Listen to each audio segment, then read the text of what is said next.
Hi guys, today I want to show you how my Preflop MDA pop-up looks like. We have several pop-ups for preflop actions like VPIP and limps, flatting, RFI against Openjams and 3-bets, ISO raises, so raises against limps, preflop 3-betting, preflop non-all-ins and all-ins, playing against 3-bets, squeezes, positional squeezes and playing against squeezes, and 4-betting preflop. Let's start with the first pop-up, which is VPIP and limping. We have our common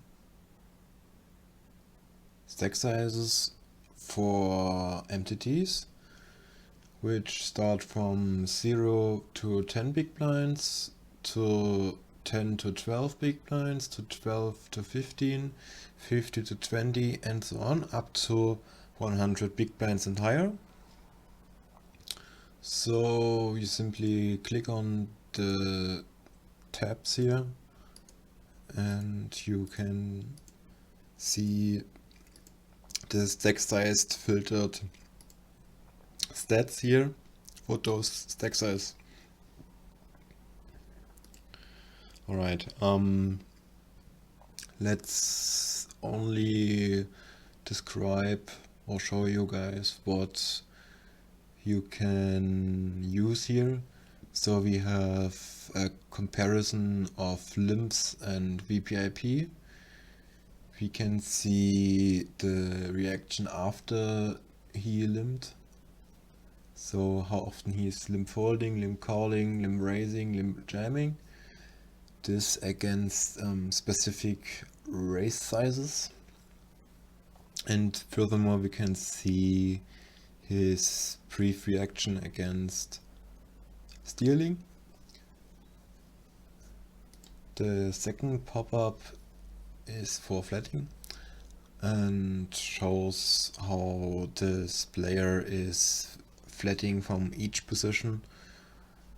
So yeah, how often he is flatting from the big blind up to under the gun +2.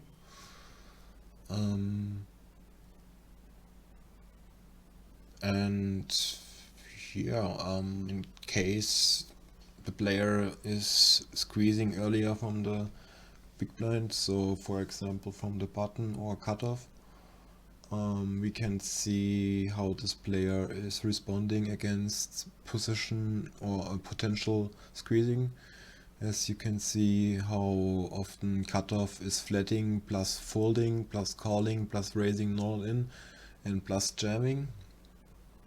And furthermore you can see how often this player is flatting against a previous all-in or open jam. In total, with the red background and the white font size color.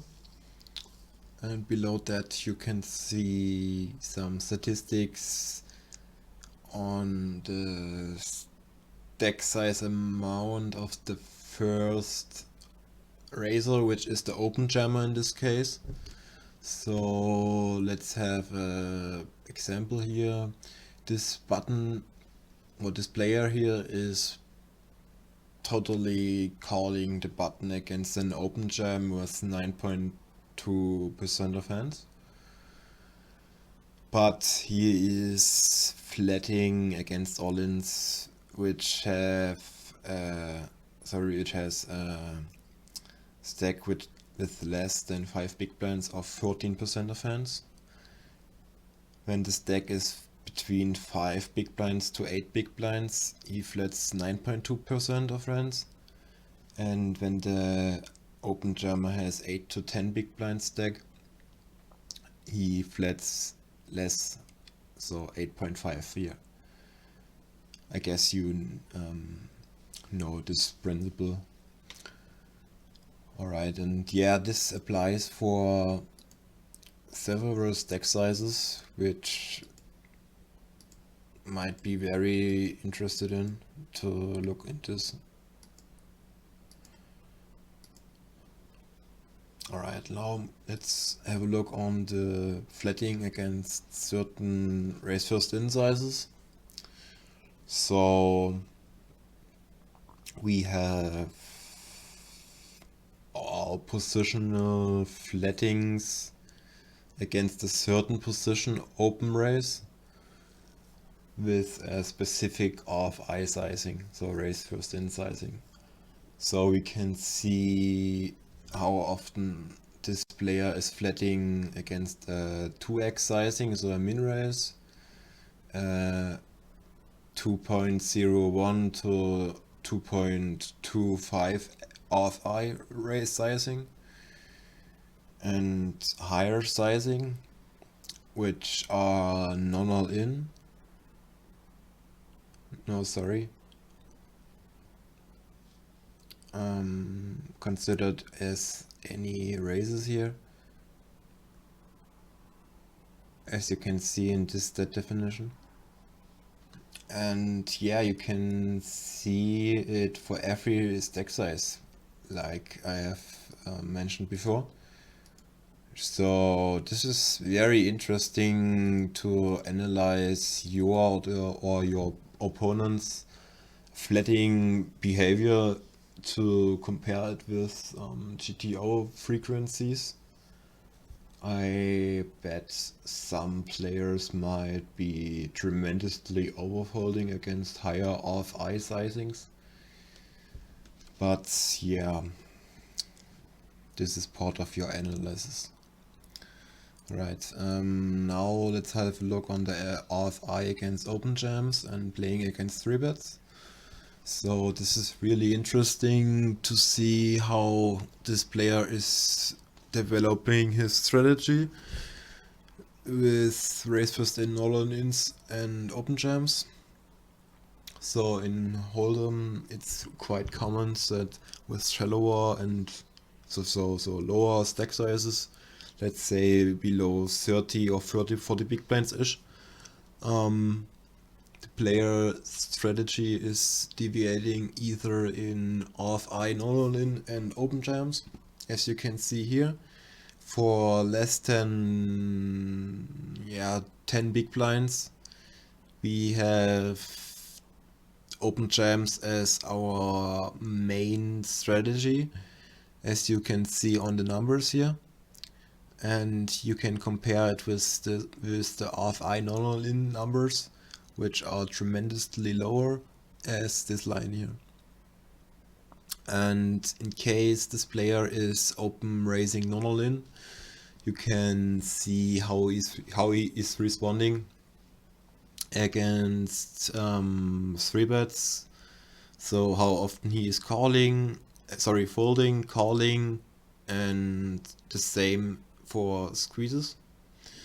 So this player here, for example, is almost never folding against 3-bets for the stack sizes for 0 to 10 big blinds, which is almost always an indicator that this player is always inducing and never folding a hand.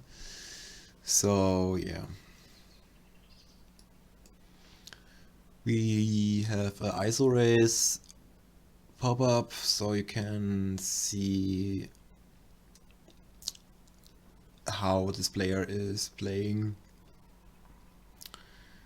either in ISO raise non-all-ins or ISO jammings, and against a certain summarized position, like versus early and versus late positions.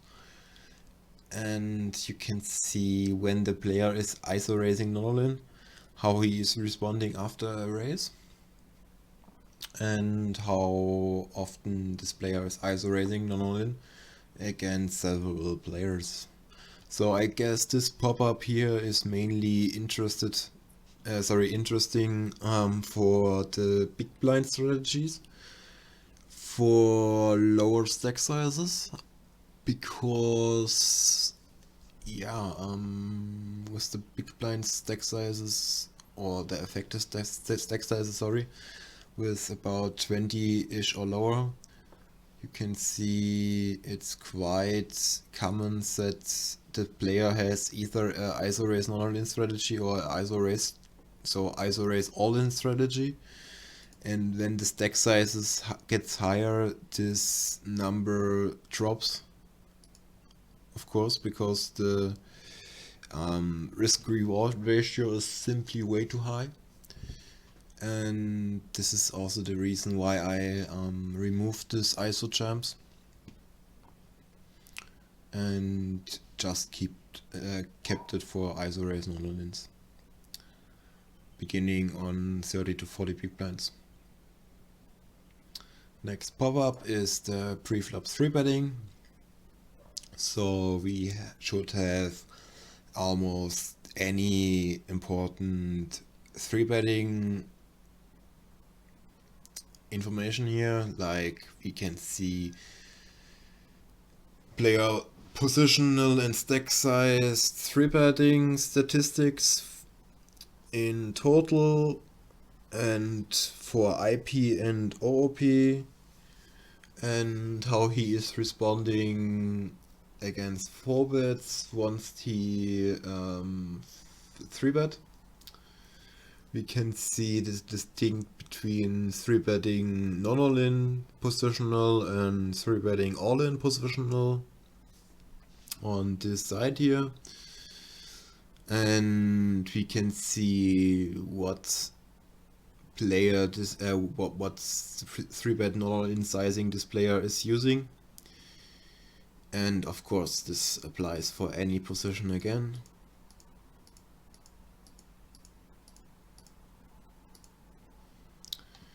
Next pop-up is the quite analog pop-up to flatting against RFI sizing.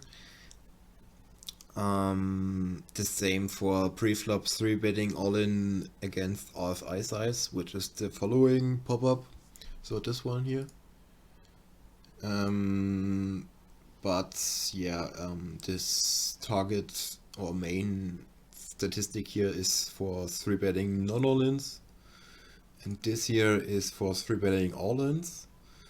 So you can see the differences for this player strategies for 3-betting non-all-ins against certain open raise sizings and 3-betting all-ins against certain open raise sizings.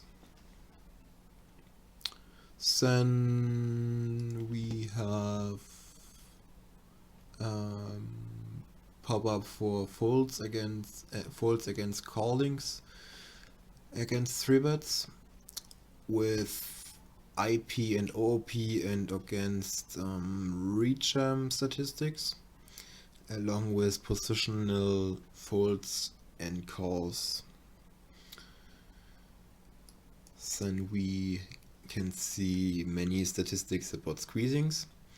So we have a total section for squeezing for the positions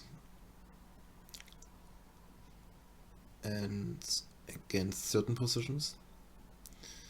We can see the split between squeezing non-all-ins and squeezing all-ins.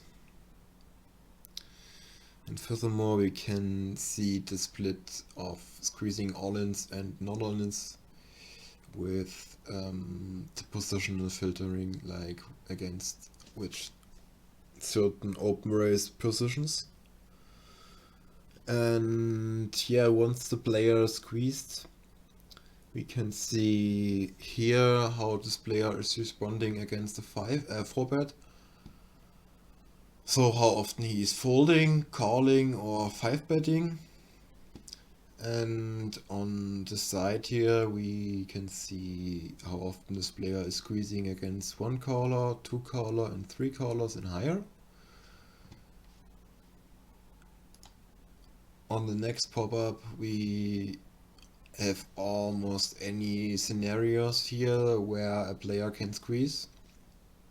Yeah, some areas might be empty here because of the sample size or say table size of your database. So if you only play 6 max hands, of course you get less positional squeezings scenarios like in a 8 max or 9 max or even 10 max table. But yeah, in case you play table sizes higher than 6 max, you should be able to use or find any squeeze information here. One thing which might be very helpful when you look on this huge, almost overwhelming pop-up here, you simply navigate through the colors here, color bars here. So the red color bar is against the under the gun open raisings. The blue color bar is against middle position open raisings. The aqua blue or yeah, light blue color is against hijack open raisings.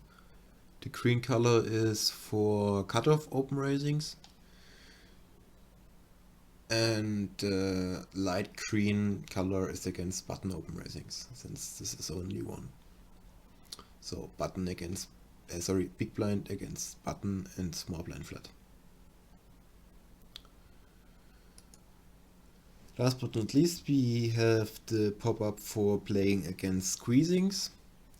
So we can see the split against folds and calls.